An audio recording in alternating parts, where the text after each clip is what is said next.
एगारस माता की कहानी। एक बूढ़ी माँ ने एक बार एकादशी का व्रत रखा। बड़ी ही भाव भक्ति से पूजा अर्चना की। उन्हें वृद्धावस्था में क्या बाधा थी। वे तो अपने पुत्र पौत्र की सुख सुविधा के लिए व्रत रखने लगी थी। वे दिन भर तो जरा कठोर मन करके अपनी प्यास को रोके रही। दिन में पूजा पाठ किया, कथा सुनी और पंडित जी को मिट्टी के पात्र में भर कर पानी और ऋतु फल दान में दिए। दोनों भर भर कर वितरण किया। उन्हें गर्मी के कारण बहुत बेचैनी हो रही थी। इस कारण से बड़ी देर तक पानी में पड़ी रही और पानी के कुल्ला करती रही, मुंह धोती रही। तब कहीं थोड़ा बहुत धैर्य बंध पाया। धूप तो तेज पड़ ही रही थी, इस कारण बार बार मुंह सूख रहा था। बूढ़ी माँ बहुत बेचैन हो रही थी। एक बुढ़ापा और दूसरे भयंकर गर्मी। वृद्धावस्था की स्थिति को कुछ दूसरी ही प्रकार की होती है। जैसे तैसे रो धो के दिन कट पाया। अब पहाड़ सी रात सामने थी, उसको काटना बड़ा ही कठिन दिखाई दे रहा था। खटिया पर पड़े शांति नहीं मिल रही थी। वे बार बार करवट बदल रही थी। अनेक बार वे बाहर जाती और भीतर आती। उन्हें घर के अंदर शांति नहीं थी। वे पड़ी पड़ी एकादशी माता का स्मरण करती रही। वे कहती रही कि हे माता जी, आप मेरी लाज रखिए, आप ही मुझे शक्ति दे दीजिएगा जिससे मैं भली भांति आपका व्रत कर सकूं और ये पहाड़ सी रात शांति पूर्वक व्यतीत हो सके। प्यास के कारण बूढ़ी माँ की बेचैनी तो बढ़ ही रही थी। उन्होंने धैर्य रखने का बहुत प्रयास किया, किंतु सहनशीलता की सीमा टूट गई और वे घबरा कर एकदम चिल्ला पड़ी।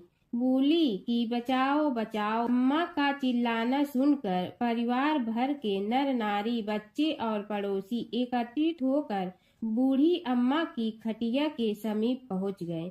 सबने पूछा कि अम्मा जी, आपको क्या हो गया है? आप क्यों चिल्ला पड़ी थी? आप इस वृद्धावस्था में एक कठिन व्रत क्यों कर रही हैं? अम्मा जी, शक्ति से ही भक्ति होती है। थोड़ी ही देर में वे फिर से बोली कि अरे, हमारे तो प्राण ही निकलने जा रहे हैं। मेरी छाती पर ठंडे पानी का घड़ा रख दीजिए। नातियों ने दादी की छाती पर ठंडे पानी का पात्र रख दिया।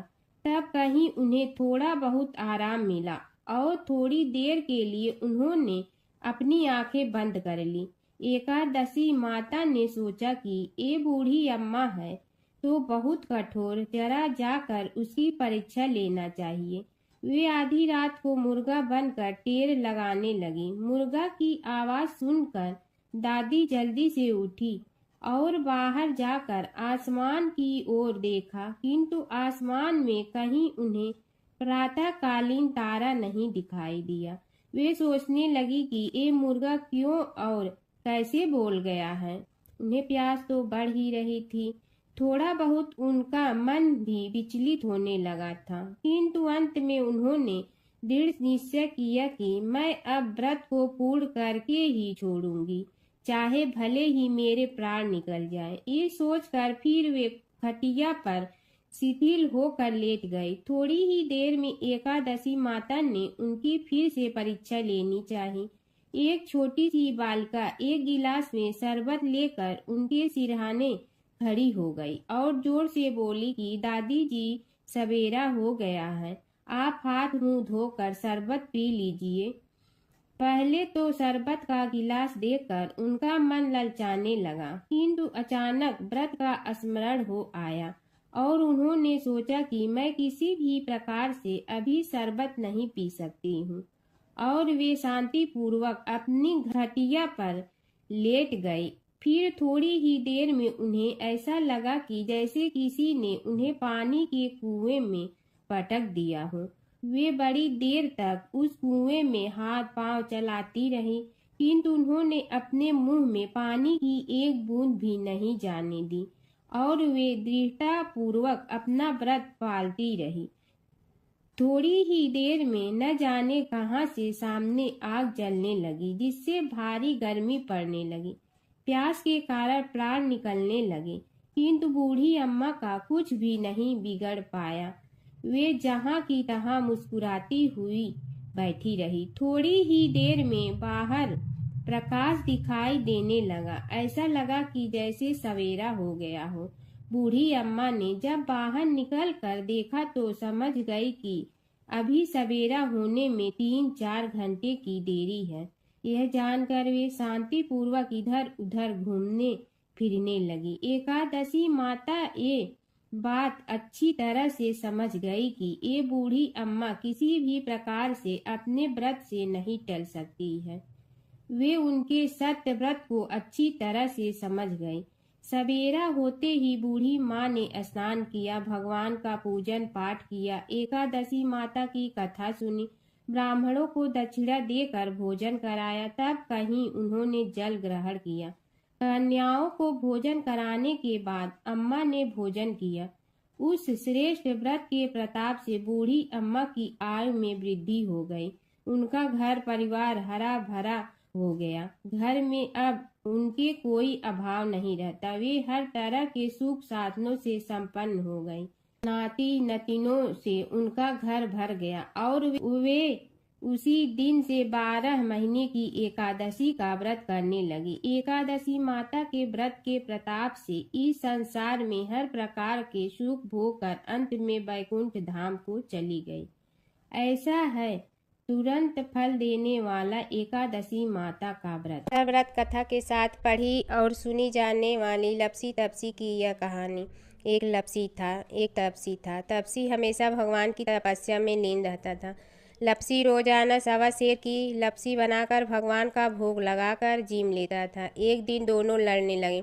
तपसी बोला, मैं रोज भगवान की तपस्या करता हूँ, इसलिए मैं बड़ा हूँ। लपसी बोला, मैं रोज भगवान को 1.25 सेर लपसी का भोग लगाता हूँ, इसलिए मैं बड़ा हूँ। नारद जी वहाँ से गुजर रहे थे। दोनों को लड़ता देखकर उनसे पूछा कि तुम क्यों लड़ रहे हो। तपसी ने खुद के बड़ा होने का कारण बताया और लपसी ने अपना कारण बताया। नारद जी बोले, तुम्हारा फैसला मैं करूँगा। दूसरे दिन लपसी और तपसी नहाकर अपनी रोज की भक्ति करने आए तो नारद जी ने छुपकर 1.25 करोड़ की एक एक अंगूठी उन दोनों के आगे रख दी। तपसी की नज़र उस अंगूठी पर पड़ी जो उसने चुपचाप अंगूठी उठाकर अपने नीचे दबा ली। तब लपसी की नज़र अंगूठी पर पड़ी, लेकिन उसने ध्यान नहीं दिया। भगवान को भोग लगाकर लपसी खाना खाने लगा। नारद जी सामने आए तो दोनों ने पूछा कि कौन बड़ा, तो नारद जी ने तपसी से खड़ा होने को कहा। वो खड़ा हुआ तो उसने नीचे दबी अंगूठी दिखाई पड़ी। नारद जी ने लपसी से कहा, तपस्या करने के बाद भी तुम्हारी चोरी करने की आदत नहीं गई, इसलिए लपसी बड़ा है और तुम्हें तुम्हारी तपस्या का कोई फल भी नहीं मिलेगा। तपसी शर्मिंदा होकर माफ़ी मांगने लगा। उसने नारद जी से पूछा, मुझे मेरी तपस्या का फल कैसे मिलेगा। नारद जी ने कहा, यदि कोई गाय और कुत्ते की रोटी नहीं बनाएगा तो फल तुम्हें मिलेगा। यदि कोई ब्राह्मण को भोजन करवा कर दक्षिणा नहीं देगा तो फल तुम्हें मिलेगा। यदि कोई साड़ी के साथ ब्लाउज नहीं देगा तो फल तुझे मिलेगा। यदि कोई दिए से दिया जलाएगा तो फल तुम्हें मिलेगा। यदि कोई सारी कहानी सुने लेकिन तुम्हारी कहानी नहीं सुने तो फल तुझे मिलेगा। उसी दिन से हर व्रत कथा कहानी के साथ लपसी तपसी की कहानी भी सुनी और कही जाती है। ओम जय जगदीश हरे, स्वामी जय जगदीश हरे। भक्त जनों के संकट क्षण में दूर करे। ओम जय जगदीश हरे। जो ध्यावे फल पावे, दुख बिन दे मन का। सुख संपत्ति घर आवे, कष्ट मिटे तन का। ओम जय जगदीश हरे। मात पिता तुम मेरे, शरण कहूँ किसकी। तुम विनय और न दूजा, आस करूँ जिसकी। ओम जय जगदीश हरे। तुम पूर्ण परमात्मा, तुम अंतर्यामी। पार ब्रह्म परमेश्वर तुम सबके स्वामी, ओम जय जगदीश हरे। तुम बिंदा के सागर तुम पालन करता, मैं मूरख कल काम कृपा करो भरता, ओम जय जगदीश हरे। तुम हो ये कय गोचर सबके प्राणपति, किस विधि मिलूं दया में तुमको मैं कुमति, ओम जय जगदीश हरे। दीन बंधु दुख हरता तुम रक्षक मेरे, अपने हाथ उठाओ द्वार पड़ा तेरे, ओम जय जगदीश हरे। विषय विकार मिटा पाप हरो देवा, श्रद्धा भक्ति बढ़ाओ संतन की सेवा, ओम जय जगदीश हरे। तन मन धन सब तेरा स्वामी, सब कुछ है तेरा, तेरा तुझको अर्पण क्या लागे मेरा, ओम जय जगदीश हरे। जय जगदीश हरे स्वामी, जय जगदीश हरे। भक्त जनों के संकट चढ़ने दूर करे, ओम जय जगदीश हरे स्वामी, जय जगदीश हरे।